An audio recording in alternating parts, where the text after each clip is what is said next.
Olá, meus alunos do curso de Direito Previdenciário. Estamos aqui agora para adentrar no mundo da Previdência Social, da Lei 8.213 e também verificar quais são os benefícios, os requisitos, quem são segurados, quem está excluído, quais são os prazos de carência, como é que funciona realmente a Previdência Social. A Previdência Social. O que é a Previdência Social? O que ela tem como requisitos? O que ela tem como princípios? Quem são as pessoas que participam da Previdência Social? A Previdência Social é uma forma de você ter benefício do Estado através da sua contribuição. Dentro do nosso sistema constitucional, a Previdência ela está gravada dentro do artigo 201 a 202 da Constituição Federal. Sendo que a Previdência Social ela é organizada de forma que seja um regime geral de previdência, com um caráter contributivo, palavra-chave. Nós vimos na unidade anterior a assistência social. A assistência social não tem caráter contributivo. Ela é financiada por todos através do artigo 195 das contribuições sociais. Enquanto que a Previdência Social ela é organizada de forma de um regime geral, de filiação obrigatória e caráter contributivo, conforme determina o artigo 201.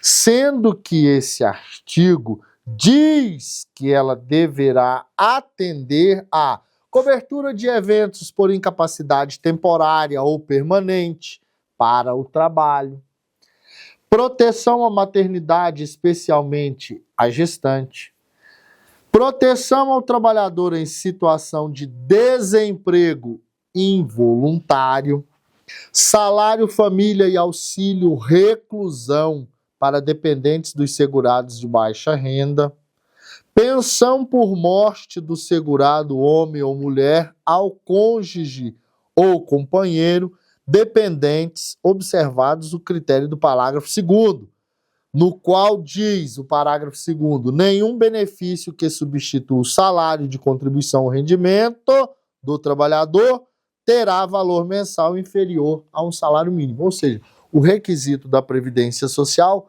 o mínimo é um salário estabelecido pelo presidente da República, através dos seus órgãos e das suas assessorias do Ministério do Trabalho. Então nós podemos observar que a Previdência Social ela é um regime, tem como característica a filiação obrigatória. Você trabalhou de carteira assinada, você é filiado à Previdência Social. Você trabalhou de carteira assinada, você é filiado à Previdência Social. Ah, mas eu não quero. Não é a sua vontade, é uma obrigação. Então, essa Previdência Social que hoje está dentro do nosso modelo, ela está elencada lá na Lei 8.213, que regula todo o arcabouço constitucional. Nós podemos observar que lá no artigo 202, ele também, o legislador constitucional, deixou em aberto a questão do regime de previdência privada. Caso você queira, e esse é em caráter complementar, você pode adquirir um plano de previdência privada junto às empresas seguradoras, juntos ao Banco do Brasil, à Caixa Econômica, a qualquer outra entidade ou qualquer outra organização que ofereça dentro da sua margem de contribuição um salário para complementar a sua renda. Então, essa é a Previdência Social. A Previdência Social ela está ligada ao trabalho, diretamente ao trabalho. Então vamos analisar o que nos diz a Lei 8.213, de 24 de julho de 1991. Lembrando que não é só a Lei 8.213 que regula a Previdência Social. Nós temos o Decreto 377, que também fala sobre a regulamentação de todos os benefícios que estão aqui. Então você, por gentileza, dê também uma olhada no Decreto 3048, eu falei 377, falei errado. Então você vê o 3048, que é o regulamento da Lei 8.213. Então nós temos parte constitucional, parte infraconstitucional e a regulação da parte infraconstitucional através do Decreto 3048. Mas o que é a Previdência Social? Como nós já observamos, as nossas leis, elas têm um caráter conceitual. Então, a Previdência Social é aquela mediante contribuição que tem por finalidade assegurar aos seus beneficiários meios indispensáveis. Marca no seu código, artigo 1º, meios indispensáveis de manutenção por motivo de... Quais são os motivos? Incapacidade, desemprego involuntário, idade avançada, tempo de serviço, encargos familiares e prisão ou morte daqueles que dependem economicamente. Então nós podemos observar que a Previdência Social, ela vai atender às necessidades básicas de manutenção da sobrevivência. Os princípios e objetivos da Lei 8.213 estão estabelecidos no artigo 2º, do qual eu vou destacar para vocês o princípio do princípio do princípio, que é o da universalidade de participação nos planos de previdência.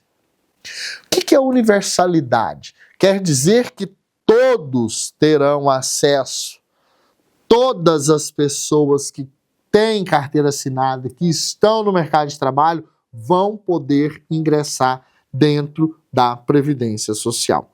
Nós podemos observar que o artigo 3º institui o Conselho Nacional de Previdência Social, ou seja, o órgão máximo, o órgão da gestão. E aí nós temos que observar que esse órgão, por ser de composição colegiada, ele está descrito que a sua composição será de 6 representantes do governo federal, 9 representantes da sociedade civil, e aqui ele destaca 3 representantes dos aposentados, 3 representantes dos trabalhadores, 3 representantes dos empregadores. Então, isso é importantíssimo, você saber que a Previdência Social, ela é organizada de forma de regime geral, que esse regime geral é administrado pelo Conselho Nacional de Previdência Social e que a sua competência, que está estabelecida lá no artigo 4, é para estabelecer diretrizes gerais, participar, acompanhar do sistema de gestão de previdência, dentre outras que estão destacadas. O que nós podemos observar é que o Conselho de Administração, uma das competências mais importantes que ele tem é a apreciar prestação de contas anual remetidas ao Tribunal de Contas da União. O inciso 7, ele é uma faca no coração do sistema. Por quê? Porque é a auditoria feita pelo Tribunal de Contas que vai ou não aprovar as contas de toda a movimentação que foi feita dentro do regime de previdência. Nós podemos observar que o nosso regime de previdência, ele é escalonado dentro de um regime geral, e esse regime geral, ele está organizado pelo Conselho Nacional de Previdência Social, com composição paritária de todas as classes que estão envolvidas ali dentro. O interessante é saber que, além desse Conselho Nacional, nós temos os conselhos estaduais e conselhos municipais de previdência. Dá uma olhada lá no artigo 7º, que fala: ficam instituídos os conselhos estaduais e municipais de previdência, órgãos de deliberação colegiada subordinada ao CNPS, observando tal. Os membros serão nomeados pelos presidentes, conselhos, então são requisitos essenciais. Existe uma estrutura a nível municipal, distrital, que é o Distrito Federal, estadual e federal, que administra todo esse regime. Bem, mas nós podemos observar então que, o que é esse regime geral de previdência social? Bem, o regime geral de previdência social, ele está estabelecido no artigo 9 da Lei 8.213, que diz: a Previdência Social compreende o regime geral de previdência e o regime facultativo complementar. O regime geral de previdência social garante a cobertura de todas as situações expressas no artigo 1º, exceto o desemprego involuntário. Tá? Objeto de lei específica, que nós vamos ver na frente, que é o seguro-desemprego. Tá? Então, nós podemos observar que, estruturou o regime. Quem são os beneficiários? Quem são os contribuintes? Quem são os dependentes? Como é que se escreve dentro desse regime? Qual é o período de carência que eu tenho para receber algum benefício e quais são esses benefícios? Bem, nós vamos iniciar pelos beneficiários. Quem são beneficiários do regime geral de previdência? Os beneficiários estão descritos no artigo 10, que diz o seguinte: beneficiários são aqueles segurados e dependentes. Segurados e dependentes? Tá, mas quem é o segurado? Artigo 11. São segurados obrigatórios da Previdência Social as seguintes pessoas físicas. Ou seja, ele inicia pela pessoa física. Posteriormente, nós podemos observar que ele diz que o servidor civil ocupante de cargo efetivo militar da União também é segurado da Previdência. E o segurado facultativo é aquele que tem maior de 14 anos, além de serem segurados aqueles que possuem empresa e o empregador doméstico, equiparando-se conforme o parágrafo único do artigo 14, a empresa para os fins dessa lei, o contribuinte individual, proprietário ou dono de obra ou construção civil. Por isso que você tem que pagar o habite-se. Então, as formas de segurado da Previdência Social estão elencadas no artigo 11, importantíssimo você ver, e ele é grande. O artigo 11, ele é extenso e ele é de leitura obrigatória, para você compreender quem são as pessoas seguradas pelo regime da Previdência Social. O artigo 12 fala que o militar, o artigo 13 é o segurado facultativo, ou seja, o maior de 14 anos, ou seja, criança, nós estamos falando de adolescente. E também considera-se empresa individual, firma individual e o empregador doméstico. Sendo que mantém a qualidade de segurado aquelas pessoas que, independentemente de contribuições, sem limite de prazo, quem está em auxílio acidente. Nós vamos ver lá na frente. Até 12 meses após a cessação das contribuições. Ou seja, se você, no período, ficou sem trabalhar 13 meses, você vai ver que você é desligado do sistema de previdência social.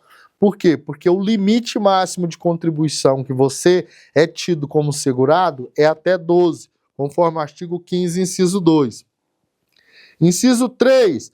Até 12 meses após cessar a segregação do segurado acometido por doença ou segregação compulsória. Inciso 4. Até 12 meses depois do livramento do segurado, retido ou recluso. Ou seja, se você foi preso, a sua pena acabou hoje, dia 10 de janeiro. Você tem até 10 de janeiro do ano que vem para iniciar a contribuição, porque senão você perde a qualidade de segurado. 3 meses após o licenciamento de incorporação das Forças Armadas. 6 meses após cessação das contribuições de segurado facultativo. Esse artigo, você vai pegar a sua canetinha Lumicolor, vai pegar ela aí e vai fazer igual eu estou fazendo, ó. Importantíssimo. Artigo 11, importantíssimo. Tá? Quem são dependentes dos segurados? Artigo 16. Dá uma analisada nele e marca aí comigo. O artigo 16 diz que na condição de dependente são quem? Cônjuge, ou seja, aquele que é casado, companheira, aquele que convive em união estável, o companheiro, tá? E o filho não emancipado. Filho não emancipado é quem? O menor de 18 anos. E, em qualquer condição, o menor de 21 anos ou inválido que tenha deficiência intelectual ou mental grave. Inciso 2, os pais.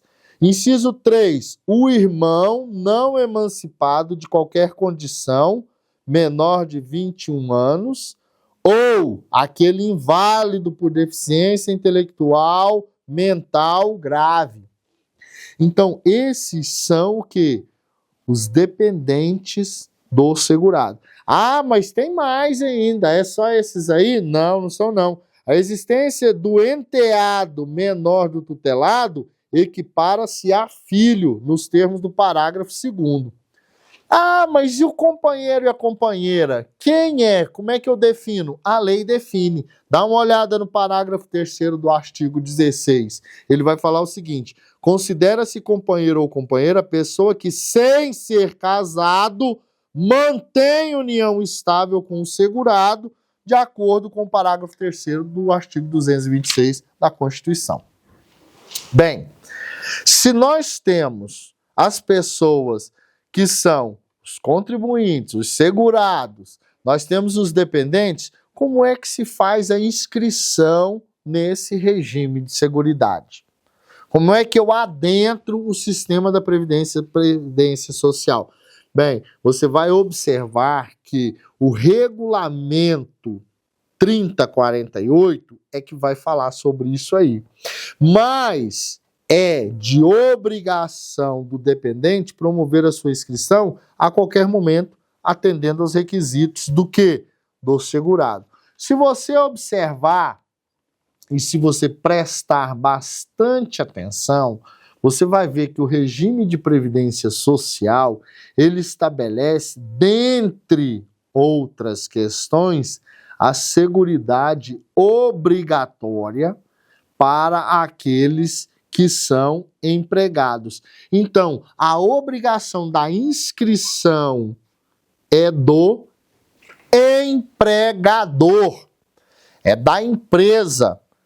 A empresa é que vai cadastrar você no CNIS, no ato que você for formalizado o contrato de trabalho, ela vai entrar no sistema da Caixa Econômica Federal, ela vai entrar e vai fazer o cadastro seu lá dentro, vai fazer as informações do número da sua carteira de trabalho, qual o valor do seu salário, aonde você trabalha, qual a sua profissão.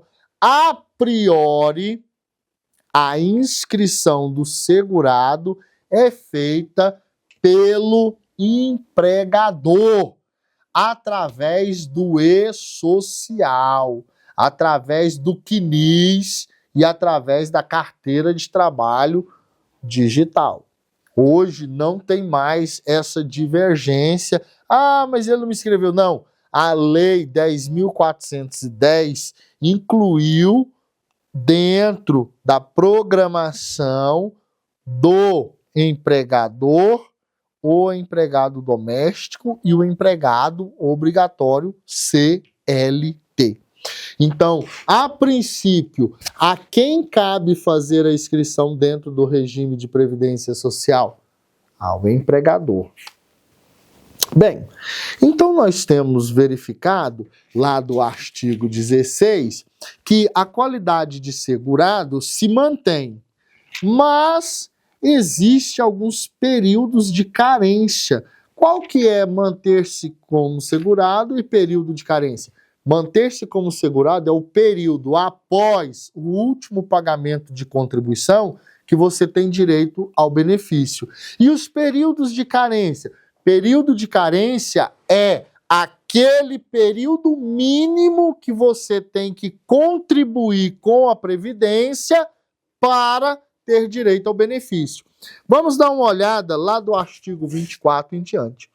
O artigo 24 diz que o período de carência é o número mínimo. E aí você vai marcar aí, ó, período de carência é o quê? O número mínimo de contribuições mensais indispensáveis para que o benefício faça jus considerando o transcurso do primeiro dia do mês. Período de carência é a contribuição mínima indispensável. Gente, se você não tiver no período de carência, você não recebe. Tem que cumprir. Quais são os principais períodos de carência? Decora o artigo 25, porque depois dele você vai precisar disso aqui para todos os outros benefícios a partir do 42. Concessão de prestações pecuniárias do regime geral de previdência social depende dos seguintes períodos de carência, ressalvado o disposto no artigo 26. Auxílio doença e aposentadoria por invalidez. Período de carência, 12 contribuições mensais. Não é 10 esse ano, daqui 3 meses mais 10, mensais. Contínuas. Aposentadoria por idade, aposentadoria por tempo de serviço e aposentadoria especial. 180 contribuições mensais. Salário maternidade para as seguradas do inciso 4 e 5 do artigo 11 e 13. 10 contribuições mensais. Auxílio reclusão, ou seja, estando preso, você vai ter direito ao auxílio reclusão se você estiver inscrito na Previdência Social. Qual é o período mínimo? 24 contribuições mensais. Artigo 25 decora, prega na geladeira, cola ele na tela do celular, acorda pensando e dorme sonhando com ele. Fundamental, junto com o artigo 26. Se no artigo 25 eu estabeleço quais são os requisitos do período de carência para concessão de benefício, no artigo 26 é o inverso. Não há período de carência para as seguintes prestações: pensão por morte, salário família e auxílio acidente. Isso aqui foi incluído pela Lei 13.846 de 2019. Auxílio doença e aposentadoria por invalidez nos casos de acidente de qualquer natureza, nos casos de doença profissional. Então dá uma olhadinha no inciso 2 aí. Inciso 3. Os benefícios concedidos na forma do artigo 39. Serviço social, reabilitação profissional, salário maternidade para as seguradas empregada, trabalhadora avulsa e empregada doméstica. Olha, então isso aqui é lei na sua cabeça. Mas o artigo 25 ele é fundamental, porque se você for verificar a partir do artigo 42, nós temos a seção dos benefícios. E para receber todos esses benefícios, nós temos que cumprir os períodos de carência. Vamos lá. Senhores, espécie de prestações. Quais são? Então nós vimos o regime geral, quem administra esse regime geral, né, que é o Conselho Nacional de Previdência Social, que cada estado tem que ser o seu conselho, cada município tem que ter o seu conselho. Isso aqui é uma organização colegiada que é verificada as contas pelo Tribunal de Contas da União. Nós verificamos quem são os segurados, lá no artigo 11, verificamos no artigo 12, 13, 14, a questão do segurado avulso e daqueles que são equiparados, vimos os períodos de carência e quais são aqueles que não precisam de carência. Agora vamos ver quais são as prestações pagas pela Previdência Social. O regime geral de previdência consiste nas seguintes prestações. Quanto ao segurado, ou seja, a própria pessoa que é contribuinte, aposentadoria por invalidez, aposentadoria por idade, aposentadoria por tempo de contribuição, aposentadoria especial, auxílio-doença, salário-família, salário-maternidade, auxílio-acidente. Com relação ao segurado, artigo 18, inciso 1º, alíneas de A I, são devidos ao segurado. Aos dependentes, ou seja, aqueles que nós verificamos que são dependentes dessas pessoas. Aonde é que estão os dependentes? Lá no artigo 16. Então, aos dependentes são devidos pensão por morte, auxílio reclusão. E quanto ao segurado e ao dependente?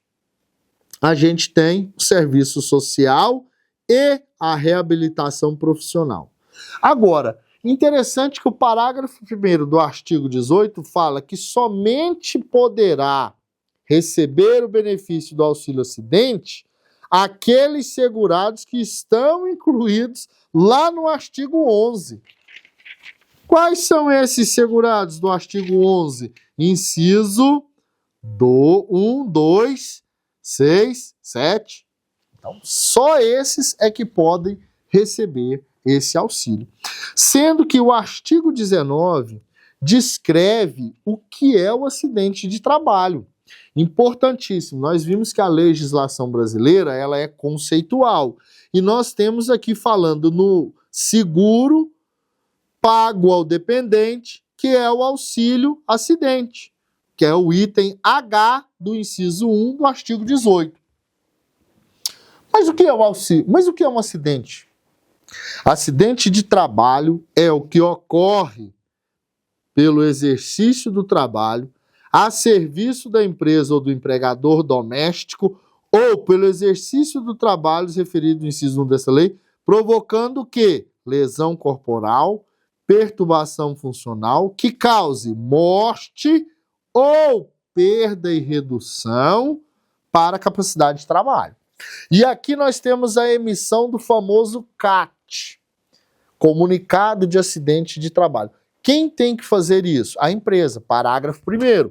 A empresa é responsável pela adoção e uso de medidas coletivas individuais de segurança do trabalho, constitui contravenção penal punível, é dever da empresa prestar as informações pormenorizadas, corrige a operação. Ou seja, o regulamento da empresa, quando do artigo 19, tem que ser verificado para que exista programa de prevenção auxílio, CIPA, dentre outras atividades que reduzam o risco de acidente. E a CAT, o comunicado de acidente de trabalho, tem que ser expedido pela empresa.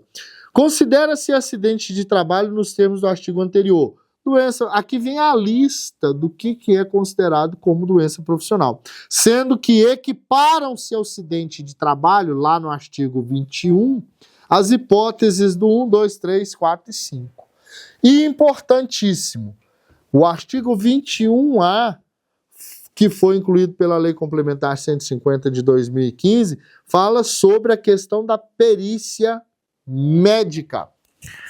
Meus amigos, por enquanto é só isso. Deem lá uma boa olhada no artigo 22, que fala sobre a CAT.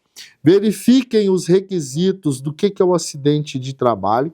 Observe e decorem o artigo 25 dos períodos de carência, que isso é importantíssimo, porque na nossa próxima aula nós vamos falar dos benefícios em espécie.